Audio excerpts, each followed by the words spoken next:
Now, a few things before we begin. We'd like to take a moment to thank the National Endowment for Humanities, our Library Foundation, and our behind-the-scenes staff for helping bring the LA Made programs to you. LA Made focuses on the diverse landscape of Los Angeles, highlighting the immense artistic and performance talent that has developed in the course of the city's eclectic history. If you would like to see more of our amazing programs, please visit our online calendar at lapl.org/events. And for our LA Made programs, visit lapl.org/LAMade. We'd also like to take this opportunity to recognize and acknowledge the first people of this land, honor their elders past and present, as well as the descendants who are citizens of these nations. For more information on which territory you may reside on, check out native-land.ca. Just a couple of other housekeeping tips. Please silence your cell phones. Take a moment to notice the emergency exits, just in case. If you parked in the garage today, you can get your parking ticket validator at the information desk in the main lobby, and the parking will only be $1, as long as you parked after 1 and leave before 5. And please, no eating or drinking in the auditorium. And now, for our super amazing program, we are super delighted to welcome you to California Soul in conversation with Keith Corbin. Chef Keith Corbin is the two-time James Beard Award-nominated executive chef and co-owner of Alta Adams. He will be discussing his best-selling memoir, California Soul, a sharply crafted and unflinchingly honest book about gangs, drugs, cooking, and living life on the line, both in the kitchen and on the streets, from one of the most exciting stars in food today. Moderating the conversation will be writer Jervey Tervalon. So please help me in welcoming Keith Corbin and Jervey Tervalon. Woo!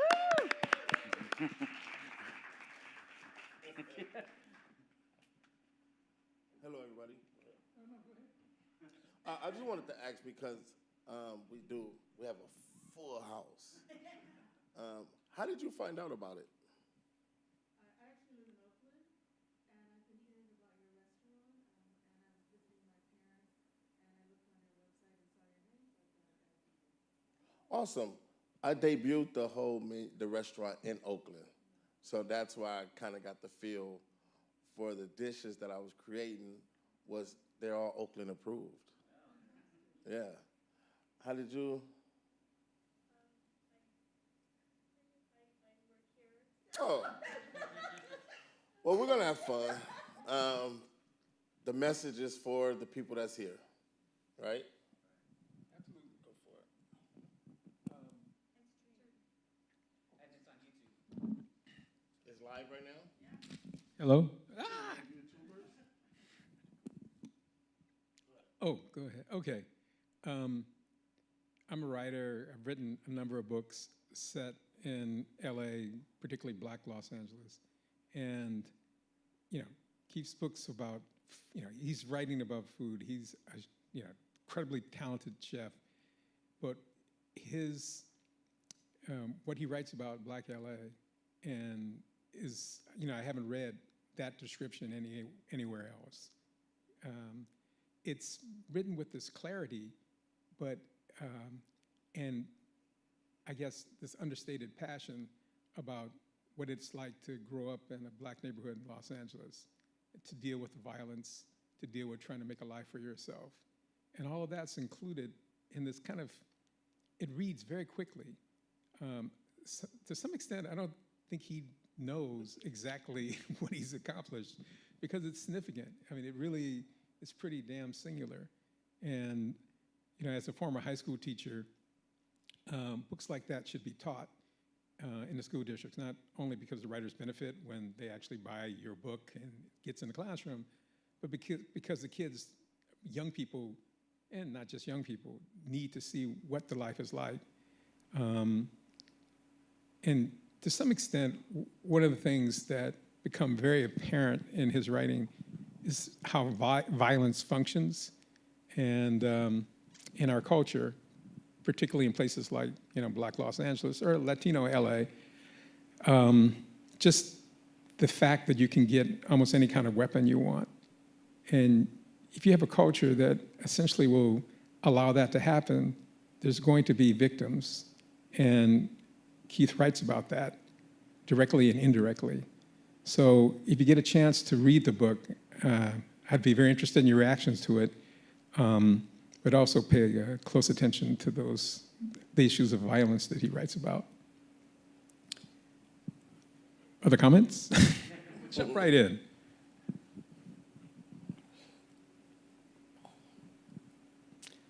When I would visit my wife in China, one of the things I found really interesting is that not only could I not get a gun, not that I want a gun, I never shot a gun in my life, but I couldn't get a knife to cut vegetables or cut meat because the government, you have to have a license to get a knife to cut your meat up at home.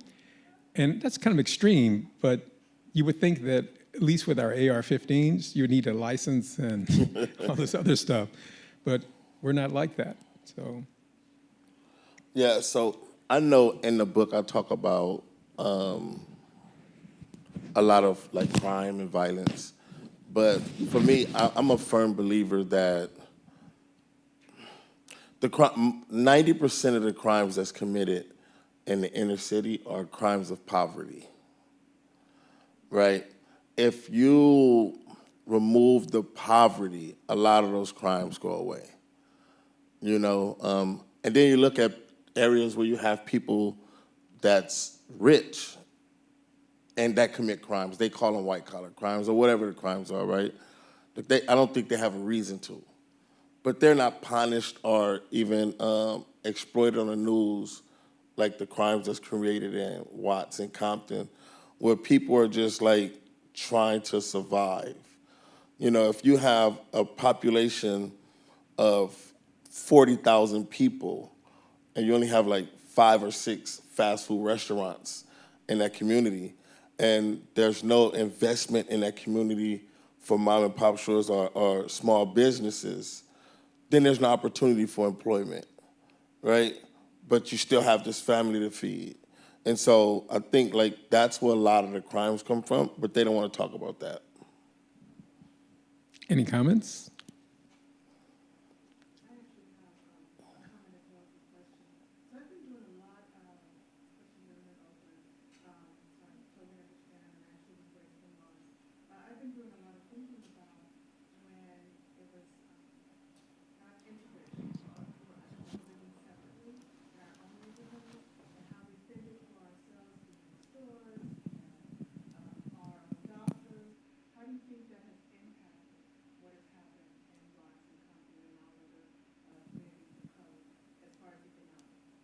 You mean the integration?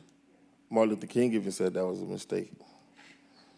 That he fought for integration, and we was probably better off in our own communities. I don't really know. I can't speak to how much I think it affected our community. I do believe that we look to certain cultures, certain races as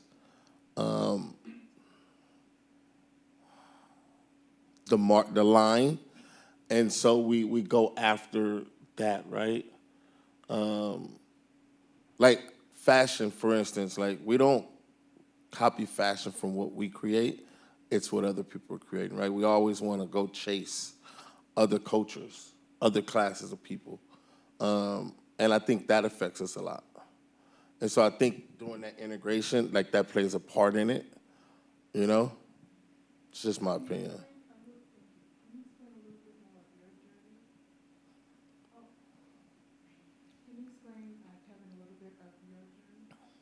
Yeah. So I, born and raised in Watts, and like I'm for real about Watts. Like I don't claim Los Angeles.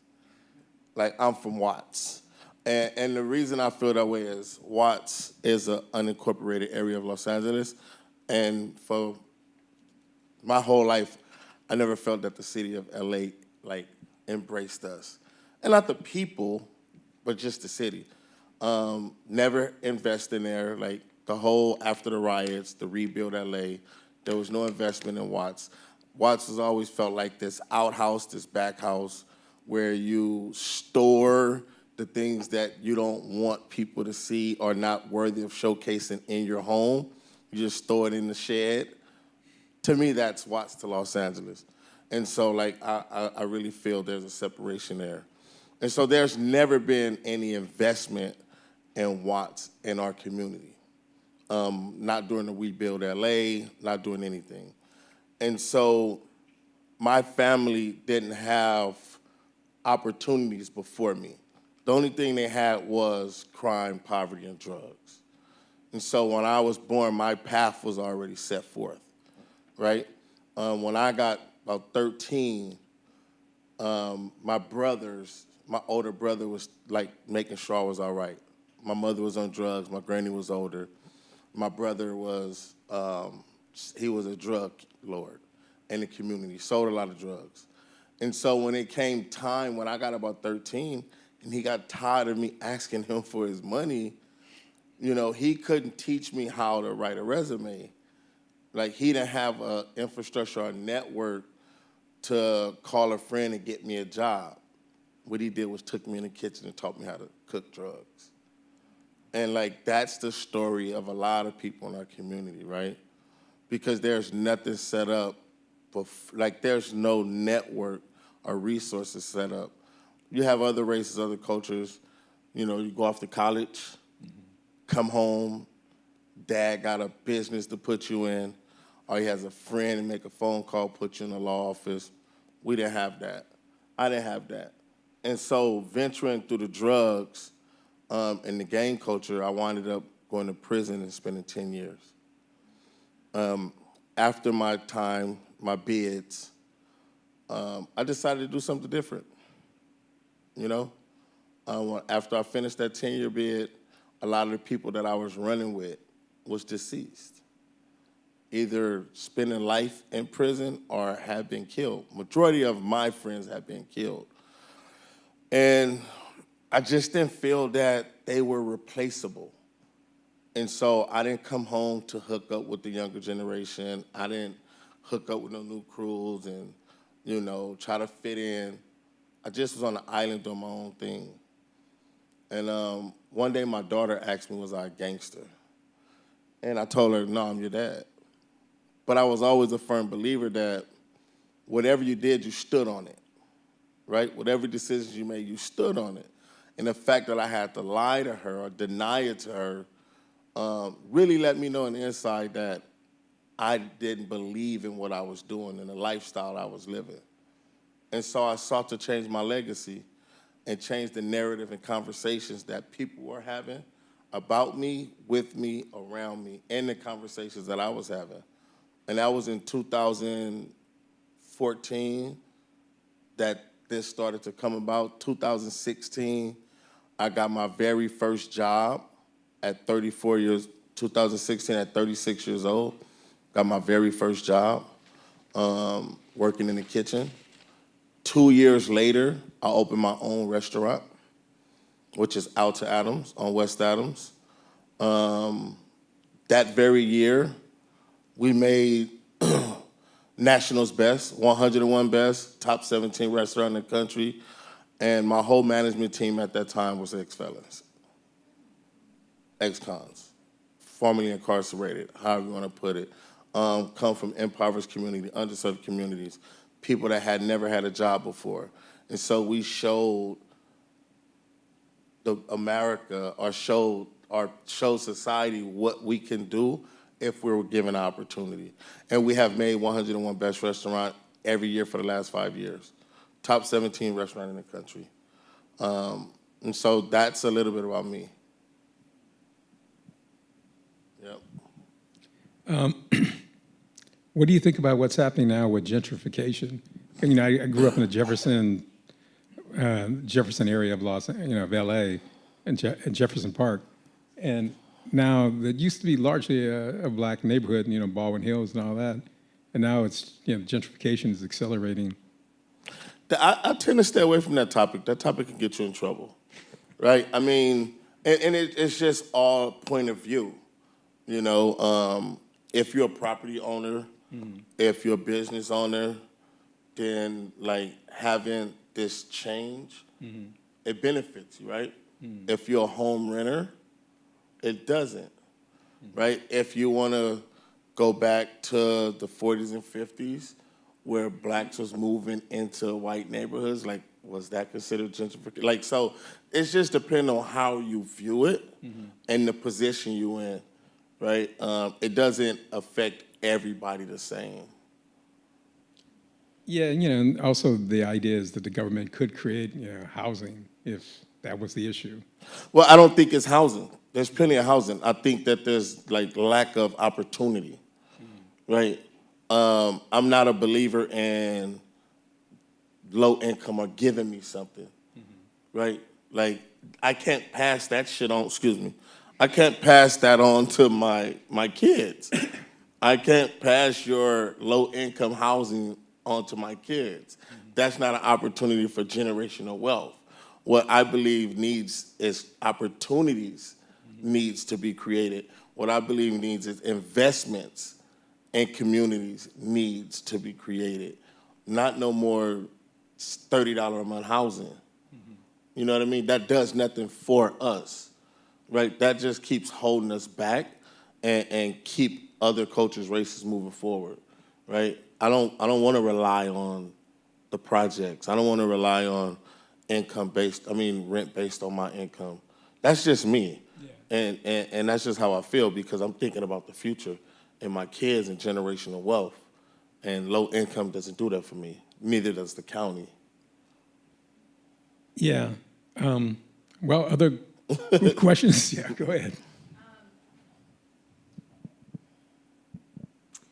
I came in at the right time to hear your story. I didn't know your story. I found out about this last week and went to Alta Adams. How was it? The brisket was delicious. Okay, but I mean, we got the mac and cheese, and I think you use white cheese. I use 6 different cheeses in it. I prefer more yellow cheese, cheddar cheese for my mac and cheese. Well, it's white cheddar and orange cheddar, but the sauce leans more towards the white side. Yeah, and yeah. so so it's a preference for you. And the macaroni or the pasta noodles were a little overcooked. Okay. So, but the service was good. Okay. And so I just had 2 lowball questions, I guess, or low-hanging fruit. What's the meaning behind the name of the restaurant? Alta, it just means up or tall, above. So the company was first started, like I was saying, in the Bay Area.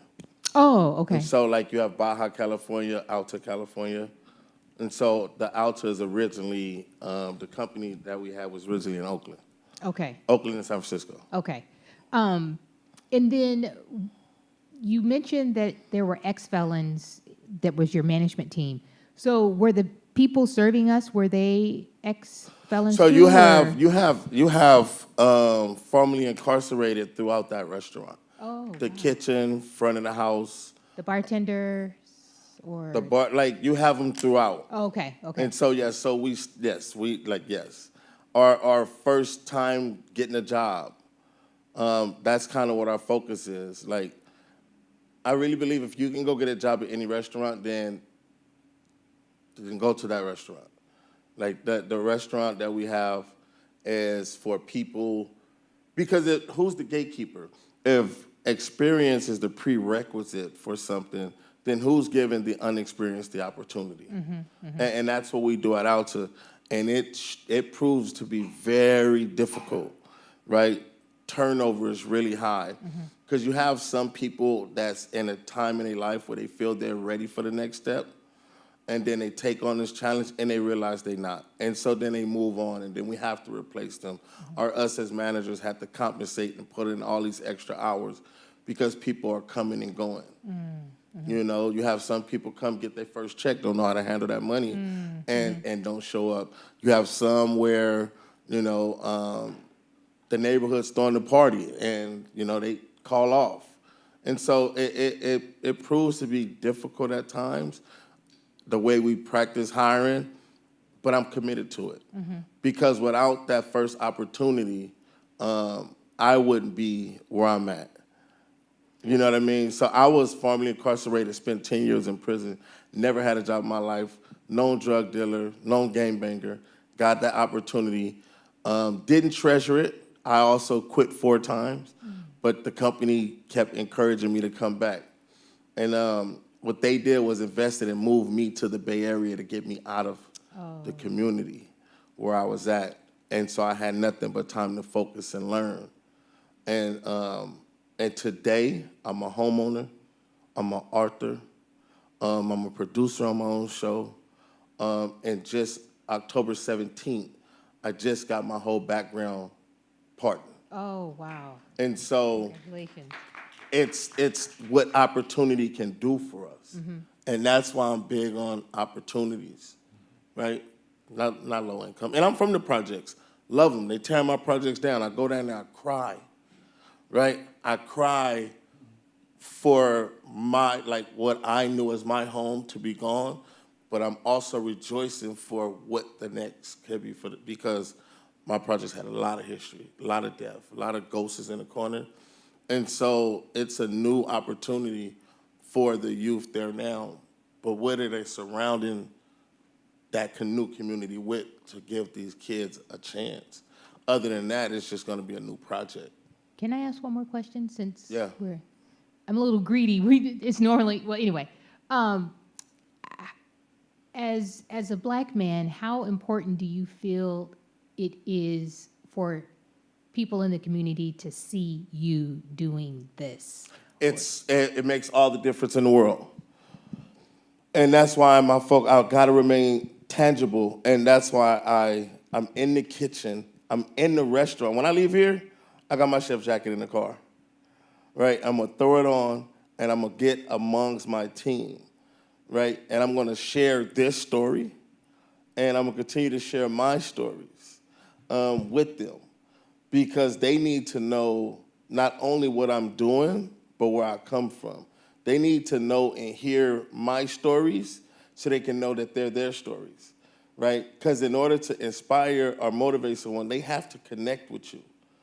If you don't connect with them, the first thing the response is going to be is, oh, man, I don't want to hear that. You don't know what I'm going through. Man, you don't relate, right? Every one of my team members have read my book. Before they even came out, I got advanced copies for all of them so they can know exactly who they're working with. Not who they're working for, but who they're working with, right? And then I wanted them to be able to see my success or whatever it is, that it's obtainable and that they can have it too, right? I even take team members and partner with them, right? I do goal letters, like, what do you want to do? And I try to use my platform or my connections or resources to get them on that path. Like the restaurant, the book, all this stuff is great because it keeps the platform strong for me to do what I really want to do. And that's changed lives, and that's give people a chance like I had. I'm big on opportunity and support because opportunity is nothing without support. I can give you opportunity to do something, but if you don't know how, and then I just cut you loose, right? You're right back to where you're at. But if I take the time and support you, invest in you, teach you, show you, be patient, meet you where you're at, like you can go on to do extraordinary things. But no one has given us that in the Wattses, in the Oaklands, in the Detroits, in the lower New Orleans, you know what I mean? In the Memphis. Like, we're not getting that, you know? It's like you take, when I was a kid, I was big on dog fights.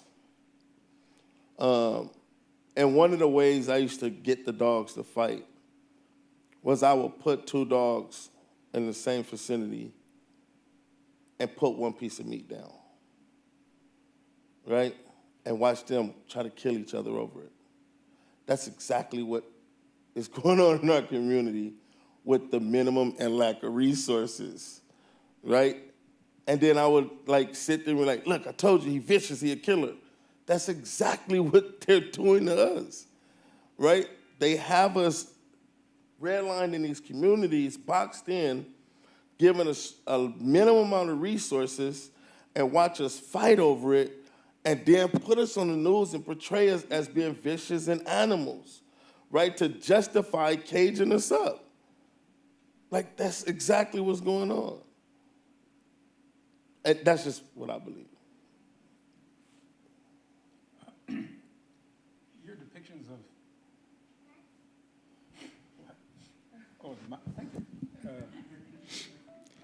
your depictions of growing up, I think, really powerful. And, you know, a lot of what you write about should be in the schools. So the students see themselves reflected in that, and that there are opportunities and other ways of living and that kind of thing. So are you interested in writing more about, you know, your life and? Absolutely. Absolutely. I still have a whole lot of life to live. And my life has went on. I'm in the second phase.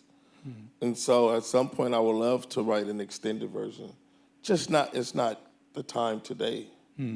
But yeah, at some point, God's willing, I will write an extended version of where I'm at in life now and what these experiences are.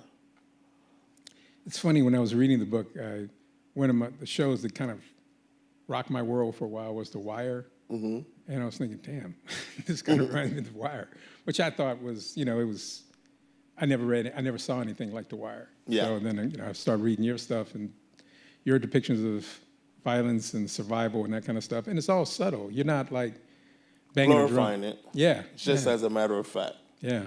Yeah. Yeah, like growing to school, you know, like it was like a landmine. You like had to navigate going to school in the morning because of people being out early in the morning, right, to catch you victims, you know? And so you will walk to school from elementary to early junior high as a group, right? Because it was safety in numbers. You wasn't like a straggler. But then when you get in 6th and 7th grade, those very groups now become the target, right? Like, it's crazy. Like, so then you have to walk home by yourself because now they're looking for a group. When you get to a certain age, being in a group is different than being in a group when you're younger. And, like, if you don't know that, like, how to navigate that, like, you can find yourself in a world of trouble. You know, I taught at Locke High School for like 5 or 6 years, and it was a revelation about what these students were dealing with, and, you know, even the teachers. But you had some experience at Locke, right? Yes, I went to Locke School. I had just got kicked out of Gardena High for fighting, went to Locke. And I went to Locke in 96, but I had a brother who went to Locke in 94 who was killed during his time at Locke High. And so the neighborhood or the gang that was responsible for my brother's murder was right across the street from the backside of Locke. And, you know, they would come up to Locke quite often. And so when I checked in, I slipped through the crack, is how they put it. And so I wound up getting in a fight at Locke. And when I went to the dean's office, they asked me my name, and I told them my name. And they asked me, had any relations to Truett, Manuel, and Sam Corbin? I'm like, yeah, they're my brothers. And like the principal and dean went off on the counselors, like, how did y'all even allow him to go here, right? Because of the jeopardy that I was in due to how my brother was killed at Locke. Yeah. Yeah, Valerie Bristol Hooks, I guess she was an Olympic star, and she won the gold medal and all that. But it was they named the track field after her. So I, made sense. And somebody said they didn't name, they didn't name it after her. They named it after her brother. Her brother, yeah. Do you know that story? You go ahead. Where that he was shot running? Running track, yeah. So that's the level of violence that you have to contend with. But that's just it. it's more going on in Watts than just violence. I think, again, they want to shine a light on the violence to justify the incarceration. But I didn't know that my community was prone to violence or impoverished or poor until I got much older and was able to experience other things, right? You ask me, I had a rich childhood, right? Navigating, going to school was just something we did, right? Like it was just something we did. Didn't pay too much about it, you know? Coming to your house to pick up your son and, you know, getting a sandwich on the way to school. It didn't even dawn on me it was because I didn't have food in the house. It's just something we did. You know, pulling the trash cans out and putting them up against the gate and shooting basketball. It's just something we did. Like, it didn't dawn on me is because we didn't have basketball courts in the community. Like, there was no parks or no basketball hoops. Like, it was just something we did. You know, taking chalk and drawing our own hopscotch. It was just things that we did, right? To have a rich childhood, running around, playing ding dong ditch, you know, staying out late and everybody sleeping in the gym field. It didn't dawn on me that we didn't want to go home because most of our house was drug infested and either parents fighting or there's crackheads laying all around. It's just what we did every summer. Go deep out the projects and go up to Jordan High or Wigan Elementary to get free lunches. It's just things that we did. It just made part of our childhood. It didn't register to me why. It wasn't until I got older and started seeing other families and other lifestyles and other classes like, oh shit. You know, like it didn't dawn on me. Like I had no idea that, you know, 2-parent homes, like, you know, on my block and my projects, it was either a mom in the house or a dad in the house. You know, like it was nothing else to compare to. You know, there was no doctors, no lawyers. And so I didn't understand poverty or poor until I was much older. You know, I had a great childhood. You know, my grandmother loved me. The other big mamas in the area, like, we felt that we had a big extended family. No one locked the doors. I could just go in somebody else's house and eat and sleep. You know, I didn't understand it was because we was poor and they had to band together. It just was one big old Project Happy family. Yeah, go ahead. Your book is really well written. Tell us the intention of you writing this book. Well, shit, it definitely wasn't to get paid.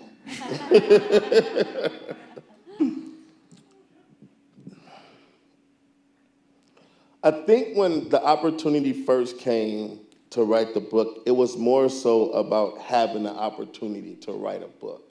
You know, you always have these dreams of the house and the white picket fence or this 6-figure job or being able to write a book or, you know, whatever. And so when I was asked to tell my story, it was more so about, oh, I get to write a book. But the more I got into writing a book, the more I felt, and at this time, Alta and myself was getting a lot of press. And so it's coinciding with each other.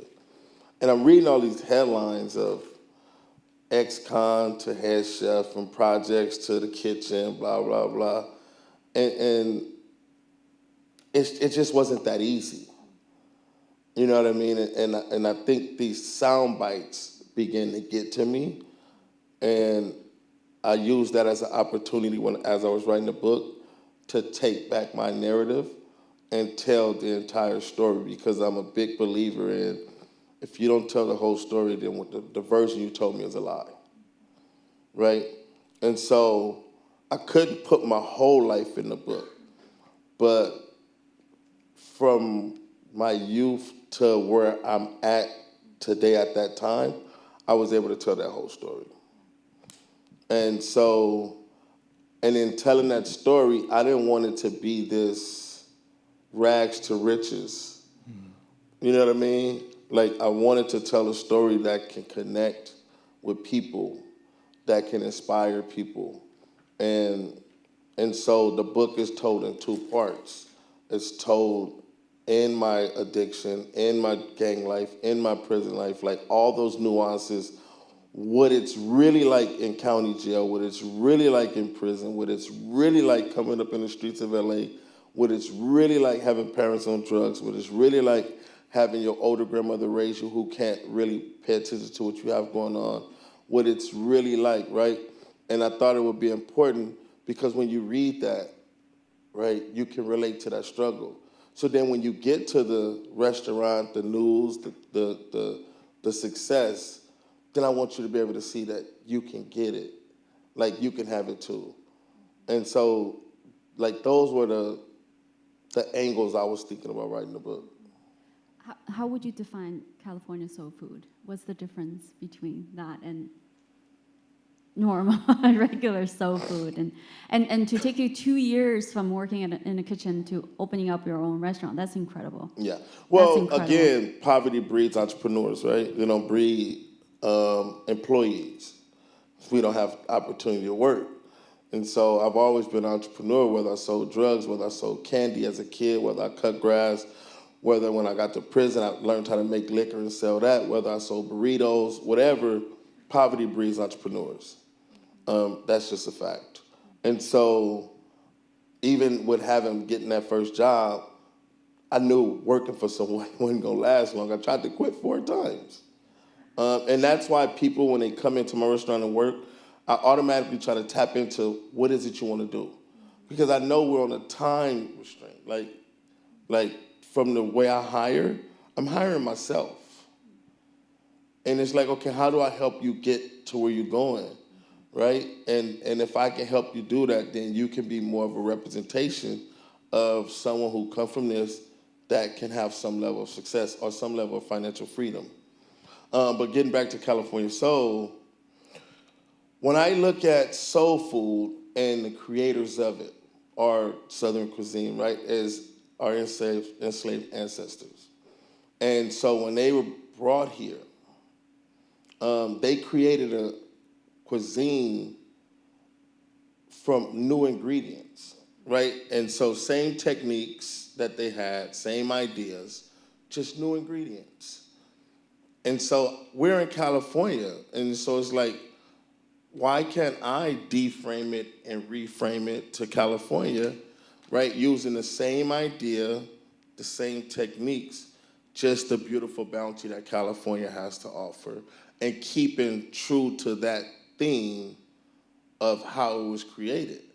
You know, like, you don't really have candy yams in America, right?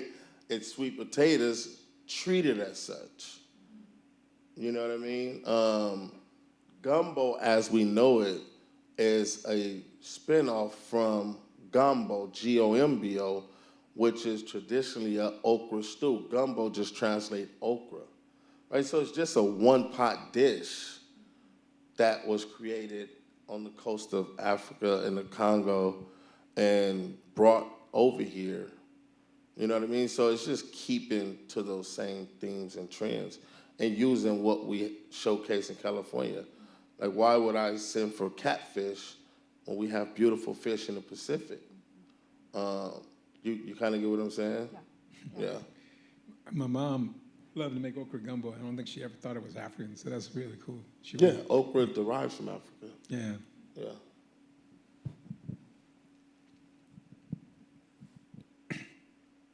Anybody else? Any more questions?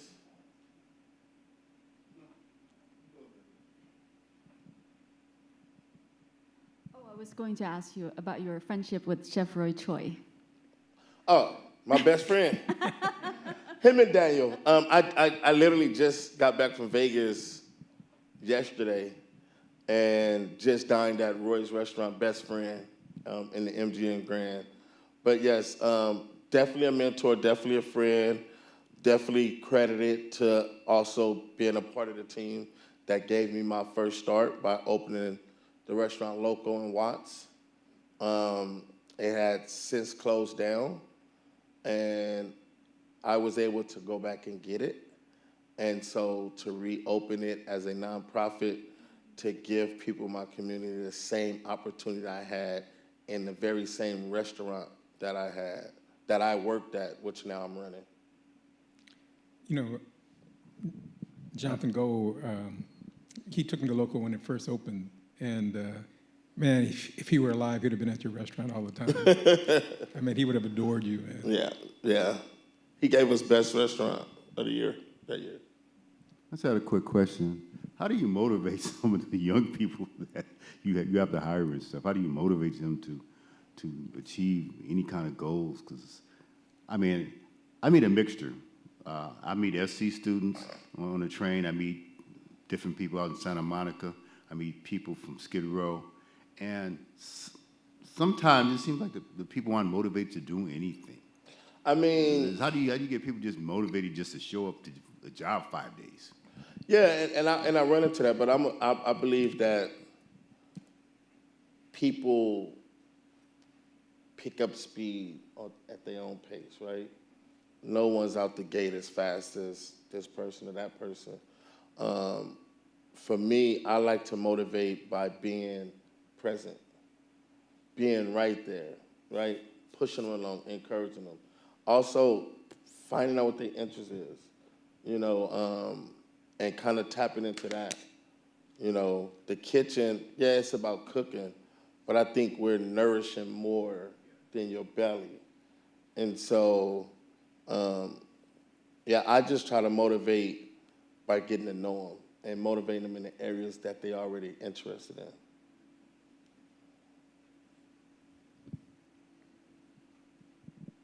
Congratulations on your success. Thank I you. want to know if you are planning to expand your enterprise outside of LA, such as Sacramento or elsewhere, to really motivate the youth, as this gentleman said, to do the same things you're doing. Yes, so we have now started Alta Community, and Alta Community is a part of Alta, and in every area we go in as a restaurant, we will also bring the Alta Community Foundation. And so there are conversations for Atlanta. There's deal being made for South Bay.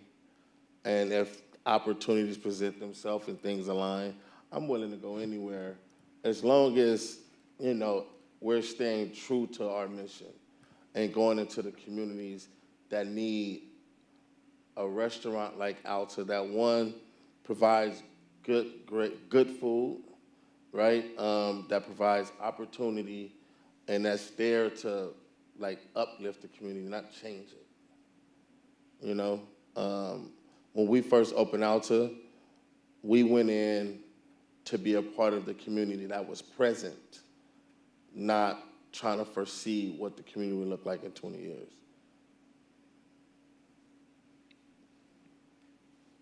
Other questions?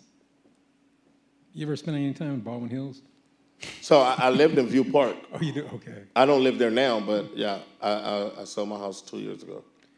You know, when I was a student at Dorsey, it's like the Baldwin Hills kids were very different. They had sports cars and stuff. Yeah. It's kind of unnerving. I mean, they got, you know, you have people with sport cars down in Watts, but then their rent is also $27. You know, one of the things I think is so wonderful is like Ghetto Gastro and my Terry buddies. Bryan. Okay, I knew you probably knew all of them. Can you talk a little bit more about partnerships and how important that is with collaborating with other chefs that are trying to do the food justice in the restaurant that you're doing? I think it's very important that, especially for Black chefs, for us to stay connected and continue to uplift each other and use each other's platform, right? And like cross-pollinate. I think is really, really important that we recognize each other. It's still a male Caucasian, like, dominated industry. And a lot of times if if we're not associated with a white chef or a white mentor or white this, like you still have a lot of chefs that's Instagram chefs or food, you know what I mean? And so for some of us that has been blessed to be recognized and accepted in the industry, like it's very important that we go back and shine a light on each other. Like it's absolutely important. I really believe that if you want things to change, introduce something new, right? If you want your culinary experience to change, then the culinary industry needs to introduce something new, and that's Black chefs, Latino chefs, women chefs, Asian chefs, right? Like, we go beyond the line cook and the dishwashers, right? Because as long as you do not allow us to get to that level, then we're just going to be eating the same stuff. It's okay. So, I have a question. Huh?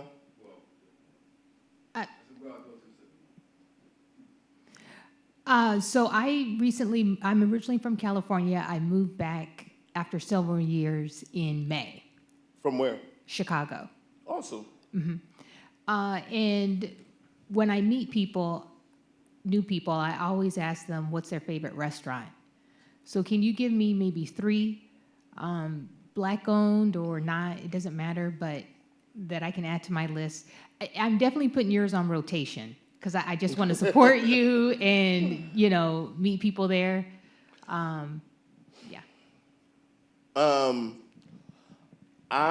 don't really get out to eat much, right? And then there's been a lot of Black restaurants that has closed.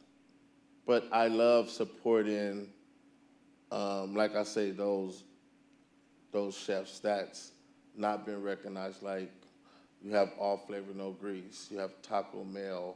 These are chefs that's like opening little mom and pops or opening food trucks, right? That doesn't get the support or the recognition. You have Blue Da Vinci, you have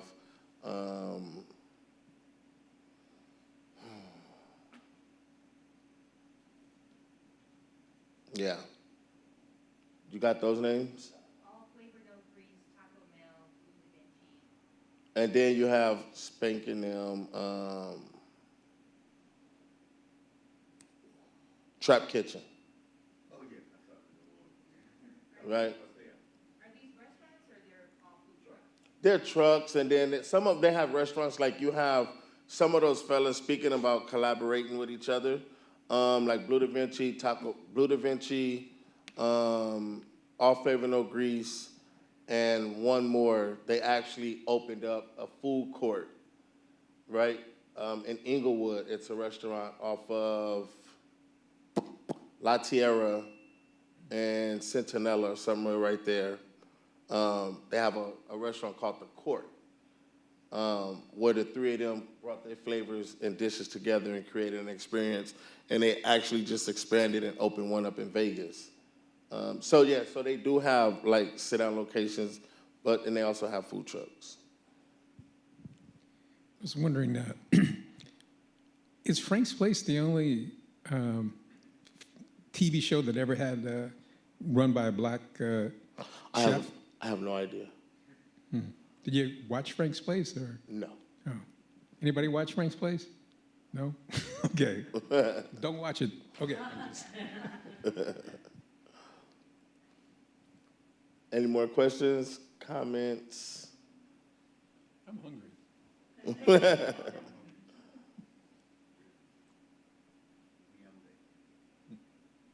favorite dish to cook? New dishes. I love to get in and create and mess up. People always think about the final dish, but all of these great dishes are built off the bones of failures, right? And so I love getting in that kitchen and screwing up because I learn. Oh, don't do that, right? And doing so, people are learning with me, right? It gives a chance for conversation, teaching, inspiring, motivating, right?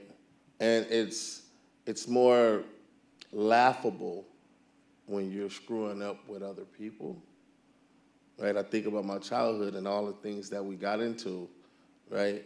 It made it more digestible because it was a crew of us or it was multiple of us, right? And so dealing with all those hardships, right, it made it laughable. And so getting in the kitchen with my team, all the young men and women that don't have kitchen experience and failing with them and showing them that I also make mistakes, we can laugh about it and we can learn from it. And so those are the dishes I like to make, new ones. Other questions? What would you tell your younger self? I get asked that question every time. And like, at some point they're gonna quote it. I'm gonna tell my younger self, if the circumstances don't change, then do the goddamn same thing. Excuse me. If the circumstances doesn't change, do the exact same thing because it got me here, right? So yes, I've been to prison. Yes, I've dabbled in the streets, the drugs, the gang life and all that, right? But that was my path. And so I made it out. And so I would be a fool to try to take another path and find myself wandering in the wilderness for 40 years. And so unless the circumstances in my life as the youth changed, then I'm gonna do the same thing.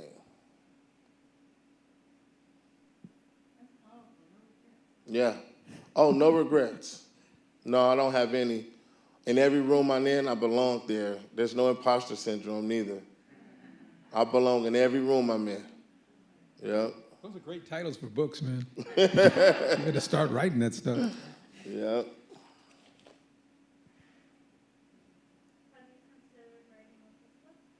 I am. I mean, so there's this misconception that, you know, you come home from prison or you come out of private, you get a job, you're part of society, everything goes away. Well, I'm here to tell you that's a lie, right? You have to turn around and face a lot of those things. And like, I've been facing a lot of my past. You know, I dug a hole so deep and I'm barely getting to level playing field. And so I mentioned earlier that I just got my background, a certificate of rehabilitation and pardon for my background. You know, just got child support and all that cleared. And so now I can get a passport to travel. And right, so, and in that travel, you know, I want to go experience food on a broader spectrum before I actually write a cookbook. You know what I mean? Yeah, I want to, yeah. And so I'm not in a rush for that, right? There's a lot of things I have to clean up in my life to further me. And then because I want to talk about all those things in the book, right? I don't want to just put recipes. And so maybe that's the extended version, is through the cookbook. Because my idea is to have more stories than, I shouldn't say this, but to have more stories and recipes because stories also feed the soul. And so, you know, my cooking is always about empowering and building a person and nourishing the soul. Soul food for me is food created out of love with the intent to nourish, sustain, and feed the soul. And my more focus on feeding the soul. So my cookbook would be more so about stories and then the recipe. Yeah. My mom was a really good cook, and one of the things, one of her passions was to try to kill her father because he was abusive. But she would make these amazing meals and then think about how to kill him. But she never did kill him. They actually kind of reconciled. Yeah, so that's. No, I was going to tell them I have to leave now because I have a okay, I enjoyed everything. Thank you. I guess I have one last question. Well, before any cookbooks that you recommend, or kind of when you were coming up, kind of you leaned on? I think it's right now where I'm at is I have this idea about a menu or a tasting using the elements that come before stoves, right? So curing, pickling, smoking, drying, right? Fermenting. And so right now that I'm into those books. Okay. Excuse me. And so the Noma's Guide of Fermentation is what I'm reading right now. I want to create a tasting menu with those elements at some point. All right, cool. All right. Well, can we give our guests a hand, please?